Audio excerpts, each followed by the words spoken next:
ចាសសូមជម្រាបសួរដល់បងប្អូនទាំងអស់គ្នាថ្ងៃនេះយើងមករីករាយជាមួយគ្នាបន្តទៀត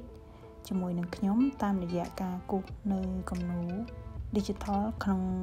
iPad ចាហើយគំនូរនេះខ្ញុំនៅក្នុងថ្ងៃនេះគឺចាប់ផ្ដើមគូសមិនបានព្រៀងអ្វីទុកទេគឺចាប់ផ្ដើមគូសផ្ទាល់តែម្ដងនៅក្នុង iPad នេះចាហើយសម្រាប់ការគូសលើកនេះគឺខ្ញុំគូសបដាខ្ញុំនឹកឃើញដល់ទម្រង់លក្ខណៈដូចជាខ្ញុំគិតអំពីអក្សរខ្មែរយើងរៀងដូចជាអក្សរខចាហើយខ្ញុំបានលម្អិតទៅលើរូបរាងទាំងអស់ហ្នឹងចាលក្ខណៈបែបនេះហើយបន្តិចម្ដងបែបនេះចាតាមពិតទៅការគូសនៅពេលដែលយើងគិតស្មុគស្មាញច្រើនពេកវាអាចនឹងធ្វើឲ្យយើងអត់មានកំណត់ទេតែនៅពេលដែលយើងចាប់ផ្ដើមរំកិលដៃរបស់យើងក្នុងការគិតទៅលើការគូសហ្នឹងពេលដែលយើងគូសហ្នឹងគឺដូចជាវាបង្ហាញផ្លូវយើងតែយើងមានកំណត់យ៉ាងម៉េចឬក៏អីយ៉ាងម៉េចហ្នឹងជួនកាលវាអាចចេញតាមផ្លូវដែរនៅពេលដែលយើងចាប់ផ្ដើមគូសចុះយើងធ្វើបែបនេះជាច្រើនដងទៅយូរទៅយើងអាចចេញជាក្បាច់ចេញជារូបរាងដ៏ឥតខ្ចោះមួយនៅពេលដែលយើងធ្វើបែបនេះហើយយើងលម្អិតវាបន្តិចម្ដងចាធ្វើបែបនេះដដែលដូចដែលឃើញនៅក្នុងវីដេអូបែបនេះចា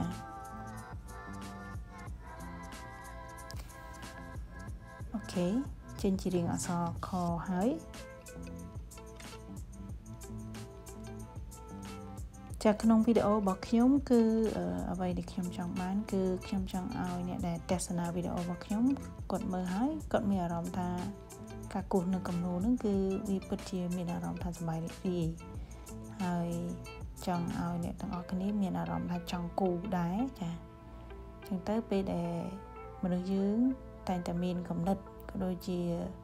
គេថាការច្នៃប្រឌិតហ្នឹងនៅក្នុងចិត្តនៅក្នុងអារម្មណ៍របស់យើងហ្នឹងផ្សេងគ្នាហើយដែលខ្ញុំចែករំលែកនៅក្នុងវីដេអូរបស់ខ្ញុំនេះគឺគ្រាន់តែខ្ញុំចង់បង្ហាញពីអារម្មណ៍ក៏ដូចជាគំនិតរបស់ខ្ញុំមួយដែលខ្ញុំបានធ្វើនៅស្នាដៃគំនូរ digital នេះចាហើយអ្វីដែលខ្ញុំចង់បានគឺមិនមែនចង់ឲ្យអ្នកទាំងអស់គ្នាគូសឲ្យលេង style តាមខ្ញុំឬក៏អីទេអាចថាខ្ញុំចង់បង្ហាញថាអ្នកទាំងអស់គ្នាអាចមើលរួចហើយឲ្យអ្នកទាំងគ្នាមានអារម្មណ៍ថាអូខេគូសគំនូរគឺវាពិតជាធ្វើឲ្យអារម្មណ៍យើងវាស្ងប់ស្ងាត់វារីករាយវាធ្វើឲ្យយើងមានការសម័យនិងការច្នៃប្រឌិតទៅតាមអារម្មណ៍របស់ពួកយើងបានចាហើយសម្រាប់ខ្ញុំគឺការគូសនៅគំនូរហ្នឹងចាគឺខ្ញុំសម័យដូចជារៀងអក្សរខនេះអញ្ចឹងហើយខ្ញុំនឹងធ្វើអក្សរខហ្នឹងចាឲ្យវាមានក្បាច់បែបលក្ខណៈបែបផ្សារភ្ជាប់ជាមួយនឹងទម្រង់លក្ខណៈដូចជាមានផ្កាហើយនឹងមានធម្មជាតិនៅជុំវិញអក្សរនឹងដែរសម្រាប់វីដេអូអ្នកទាំងអស់គ្នាមើលរហូតដល់ទីបញ្ចប់អ្នកទាំងអស់គ្នានឹងដឹងថាគំនូរនឹងទៅជាយ៉ាងណាចាអញ្ចឹងខ្ញុំអត់មានអីដែលនិយាយច្រើនទេគឺគ្រាន់តែចង់ឲ្យអ្នកទាំងអស់គ្នាមើលវីដេអូពីដើមរហូតដល់ទីបញ្ចប់ចង់ឲ្យទាំងអស់គ្នាតាមដានថាគំនូរមកផ្ទះនេះខ្ញុំចំណាយពេលប្រហែលជាអាចថាជិត1ម៉ោងហ្នឹងគឺខ្ញុំគូសបានអ្វីខ្លះហើយសម្រាប់វីដេអូនេះគឺខ្ញុំថតរយៈពេលជិត1ម៉ោងក្នុងការដែលខ្ញុំចង់បង្ហាញនេះហើយខ្ញុំបានយកវាមកកាត់ហើយគឺនៅសល់ប្រហែលជាខ្ទង់20នាទីជាងនេះអ្នកទាំងអស់គ្នាអាចមើលបានពីដំណើរការគ្នាពេលដែលខ្ញុំធ្វើជិត1ម៉ោងហ្នឹងគឺខ្ញុំបានគំនូរប៉ុណ្ណា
ចា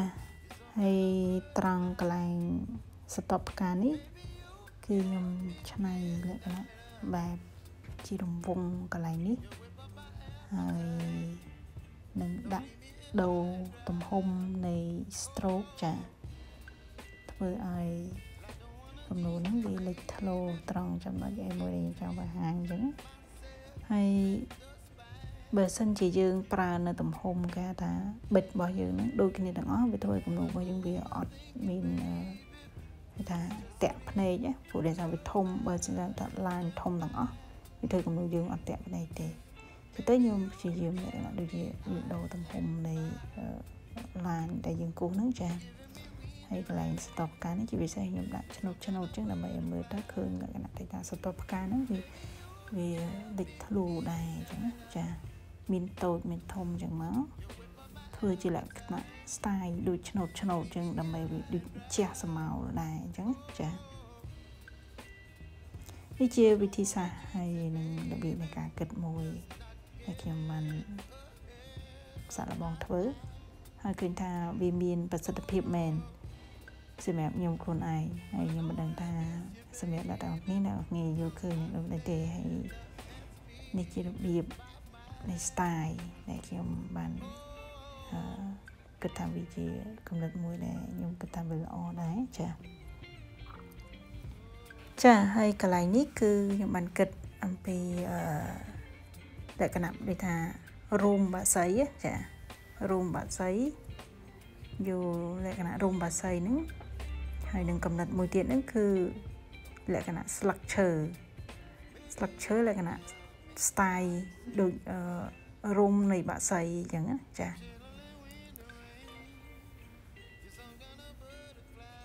ជាលក្ខណៈដូចស្លាបអញ្ចឹងណាបងប្អូនហ្នឹងហើយ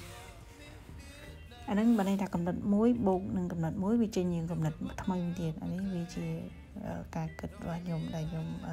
បានធ្វើនៅក្នុងគំនូររបស់ខ្ញុំចា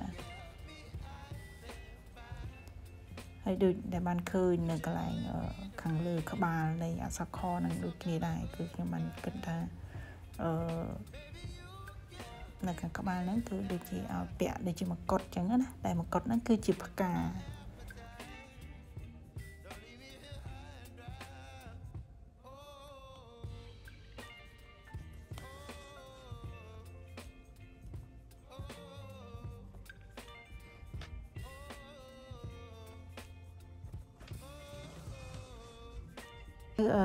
យើងចូលមកដល់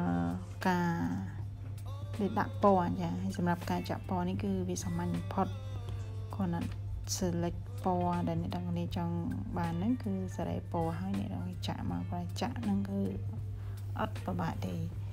ហើយវាលឿនមែនតើសម្រាប់ការធ្វើនេះចា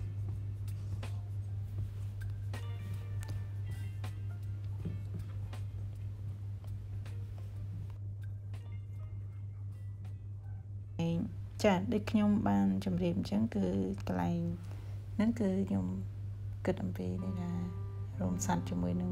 structure អញ្ចឹងបូកបញ្ចូលគ្នាមកអញ្ចឹងដូច្នេះខ្ញុំក៏គិតថាគាត់ได้ដាក់ពណ៌លក្ខណៈដូចជាបៃតងអញ្ចឹងមកចា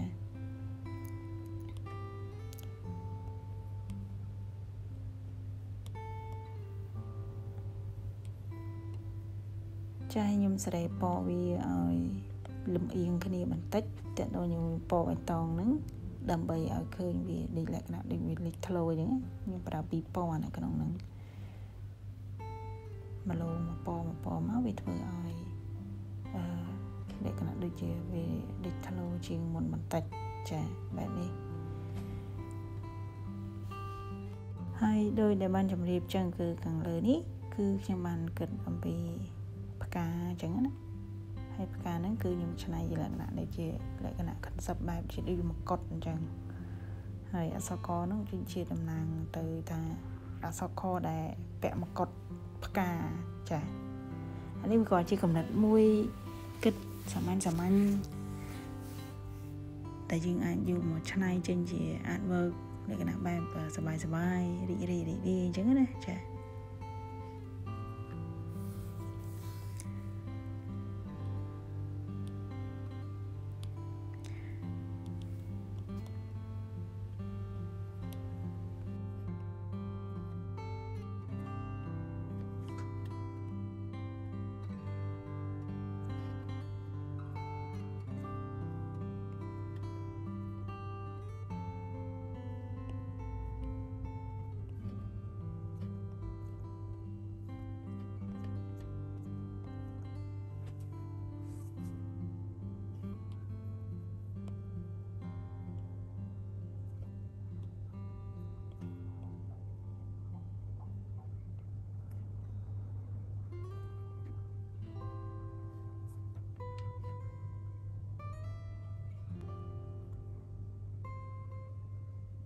ចា